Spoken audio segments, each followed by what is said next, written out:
एक बात है, जैसे आज का विश्राम आ गया, ये भी संयोग की बात है। और जनक स्मृति मूर्ति वैदेही दशरथ सुकृत राम धरे नहीं। जनक के स्मृतियों का परिणाम है उनकी वैदेही, और दशरथ के स्मृतियों का परिणाम है भगवान राम का अवतार। दोनों का आज विवाह का बना समागम। अभी आप सुन रहे थे, हम तो हर जगह यही अनुभव करते हैं। पर महाराज गुरुदेव ने एक नया अभियान प्रारंभ किया। जब गीता रामायण का प्रचार प्रारंभ हुआ, हमारे दृष्टि में पहले पंजाब थे, उस पंजाब में तो गुरु ग्रंथ साहब भी चलते थे। हमारे सब घरों में, गली मोहल्ले में उनकी भीड़ रखी जाती थी।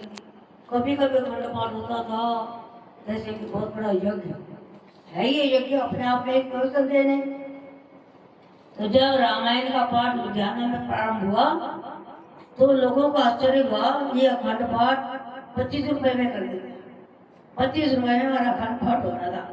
12.5 रुपए का घी और पता नहीं कितने का प्रसाद। मुझे याद आता है, सभी लोग कहते हैं अखंड पाठ इतने जल्दी हो गया, इतने आराम से हो गया। तो अखंड पाठों का प्रारंभ किया गुरुदेव ने लुधियाना। मैं कई बार बताती हूँ, जब लोग रोकने लगे गुरु जी को, ये 1959 की बात, तो बोले भाई रामायण के 108 पारायण रख लो, 99 कब रुक जाता है। लोगों ने इतना प्रयत्न किया, लुधियाना, चंडीगढ़, जालंधर, पठानकोट में कहाँ से रामायण इकट्ठे की। मुश्किल से गीता प्रति 75 रामायण मिली, दुकानों से, घरों तक। मतलब ऐसा पाठ प्रारंभ हुआ, गली गली, नगर नगर, मोहल्ले मोहल्ले, देश देश।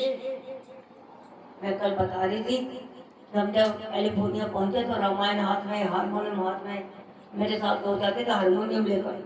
फिर जब मैं गई कैलिफोर्निया, उनका घर में अखंड पाठ रखा, तो बोला जी मेरे को तो रामायण पढ़नी नहीं आती। मैंने क्यों? कहता बहुत देर हो गई हिंदी पढ़े। मैं तो रोटी खानी आती है।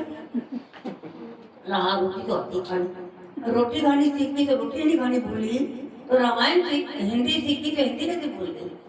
बोला नहीं, हिंदी तो नहीं भूले। उसको मैंने गद्दी पर बिठाया, मैं खुद बैठी उसके बगल में, रात भर रामायण का पाठ करवाया। इंजीनियर था, 57 का जो होता कैलिफोर्निया। कहने का मतलब उसकी वाइफ बोलती अपने को, मेरे को अपने रामायण देखा। जैसे आजकल वेद का स्थापना करा हमारे स्वामी गणेशानंद जी ने, आजकल हमारे स्वामी ज्ञानानंद जी गीता की स्थापना कर रहे हैं देश विदेश में। तो हमारे यहाँ रामायण की स्थापना परमाराध्य। क्यों? अभी आपने सुना ना, रामायण हमारी भारतीय संस्कृति का प्रतीक है। भगवान राम का अभी आप सुन रहे थे ना, उठो राम बंजो भव चापा। उन्होंने कोई काम अपने लिए ही नहीं किया। इवन जन के वहाँ गए, सीता जी ने छोटे होते ही धनुष उठा लिया था। तो जनक ने कहा मेरी 5 साल की बेटिया धनुष उठा सकती है, तो मैं उसी से शादी करूंगा जो इसको धनुष को तोड़े। तो सब घबरा रहे, राजा राजा पैर करा के बैठ गए, सब घबरा रहे, कौन तोड़ेगा? सीता जी देख रही हैं। भगवान ने देखा सीता जी दुखी हो रही है, देवी देवताओं को मना रही हैं, तो उनको लगा कि इनका कष्ट दूर होना चाहिए। किंतु जब तक गुरु की आज्ञा नहीं हुई तो राम उठे नहीं। उठो राम बंजो भव चापा, मैं तो कहा जनक प्रतापा, जनक का प्रताप दूर करो। तो भगवान राम ने कोई काम अपने लिए नहीं किया। हम अपने लिए कब करते हैं? when you are only in body consciousness, जब हम केवल अन्नमय में रहते हैं, शरीर में रहते हैं, तो अपने लिए करते हैं। जब तक बच्चा माँ की गोद में होता है वो अन्नमय में होता है, फिर वो इंद्रियों में आ जाता है, प्राण में। तो प्राण में आया तो अपने भाई बंधुओं का पता चलता है, और जब वो मनोमय में आया तो परिवार का। ये किसका हो? अभी आप सुन रहे थे ऊर्ध्वमुखी होना, प्राण का ऊर्ध्वमुखी होना, अन्नमय से जाना प्राणमय में, प्राण में जाना मनोमय में, मनोमय से जाना इंटेलिजेंस कॉन्शियसनेस, ज्ञान में, विज्ञान में। तो विज्ञान में भी जाकर व्यक्ति परिवार छोड़कर राष्ट्र की चिंता करता है। ये प्राण की उन्नति है। तो प्राण की ऊर्ध्व गति जब आनंद में मैं करती है तो व्यक्ति मानव की चिंता करता है।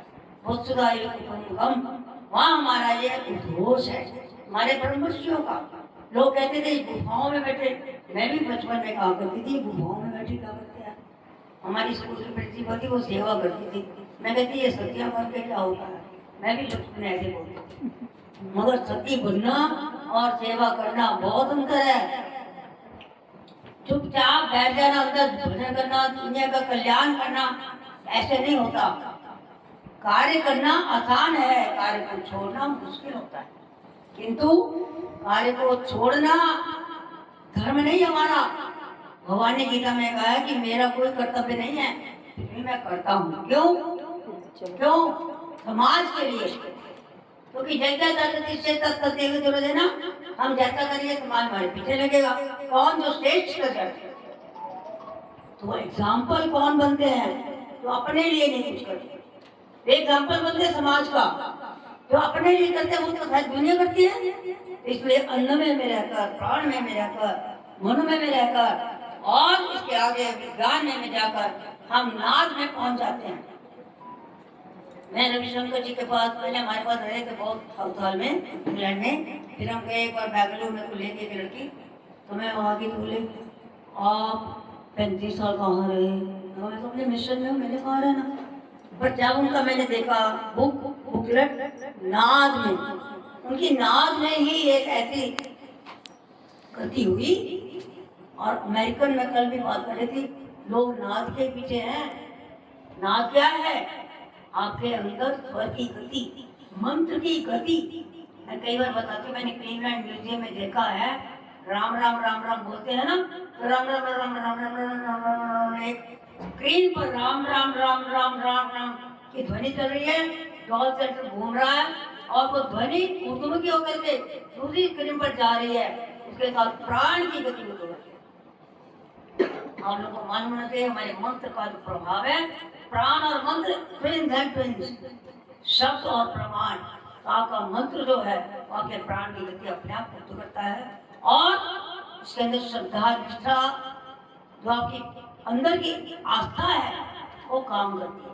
अंदर से मेरे बच्चे सारे मेरे पास प्रतिदिन में क्लास देते हैं बच्चों की। लोग कहते हैं आप हमें जोड़ो ऑनलाइन, अगर मैं तो बच्चों के लिए बोलती हूँ। हम बच्चों को कहते हैं कि आपके जो प्राण की गति है वो आपके शब्द के साथ है। हम प्रार्थना करते हैं केवल वाणी से नहीं, अगर वाणी से प्रार्थना है तो वो भी शोधन करती है, प्राण का शोधन करती है, देयर इज नो डाउट। परंतु आपके प्राण का ऊर्ध्वगमन वो जो है वो मंत्र के उच्चारण के साथ आपके मन की धारणा, आस्था, वो जो उसके साथ चलती है, फिर आपका प्राण की गति अपने आप ऊर्ध्व हो जाती है। जिसके प्राण की गति ऊर्ध्व होती है उसका चित्त अपने मूल में अपने आप जाकर अपने घर में आराम करता है। जिसका चित्त अपने घर में आराम करता है उसको कोई बाधा नहीं। क्या हनुमान विपद पर सोई जब तक सुमिरन भजन, जब सुमिरन भजन करता बनता है तब विपत्ति आ जाती है। चिंतन करना चाहिए, चिंता नहीं। भगवान का हनुमान चालीसा उनका जगह देते गाते हैं, फिर मन से समझो सारे आदमी के लिए सुगम है, तो अपने आप करेंगे। आपको क्या चिंता, जब उनको चिंता फिर आपको तो चिंता। तो ऐसे जो प्राणी हैं, ऐसे जो लोग हैं, वही समाज के लिए आदर्श बनते हैं, वही आइडियल बनते हैं। तो गुरुदेव ने ब्रह्मश्री मिशन के माध्यम से यही सिखाया कि अपने लिए नहीं, समाज के लिए, समाज के लिए, राष्ट्र के लिए, देश के लिए, मानवता के लिए। जो हमारा भारत है, भारतीय संस्कृति है, वो मानवता के लिए है, केवल अपने लिए। आपको पता ही है, हम जगदम्बा, जगन्नाथ है ना, जगदीश, विश्वनाथ, ऐसे भगवान को मानते हैं। तो जगत गुरु, तो जगत गुरु वाले को तो चलो तो बात एक अलग है। तो भगवान के चरणों में हमारे अनिल जी ने, अब मैं क्या बताऊं, अब हमारे पड़ोस में है। आज का दिन आपको पता है, आज चतुर्दशी भी है। अरे इलाका के गंगा जल शंकर जी के चढ़ा रहे ना, तो सावन भी है। कितना अच्छा मौका इनको मिला है, इनके दिल की आस्था है, इनके मन की श्रद्धा है। हमें पता है इन्होंने बदल करके रखा, क्योंकि ये हमारे अपने बच्चे, हम भी चाहते हैं इनका भी प्रोग्रेस हो, प्रगति हो। अपने परिवार को लेके चल रहे हैं, बड़ों का आदर कर रहे हैं, छोटों से प्यार कर रहे हैं, तीनों पर दया रख रहे हैं और दुष्टता का दमन करने के लिए तैयार है। I know very well. तो हमारे भगवान के चरणों में बहुत बहुत प्रार्थना है, मेरा शुभाशीष है, मंगल कामनाएं है। हमारे परिवार को लेकर अपने परिवार को लेकर हमेशा ही आत्म कल्याण लेते हुए करते रहे, सुंदर का निर्माण करें। हरिओम।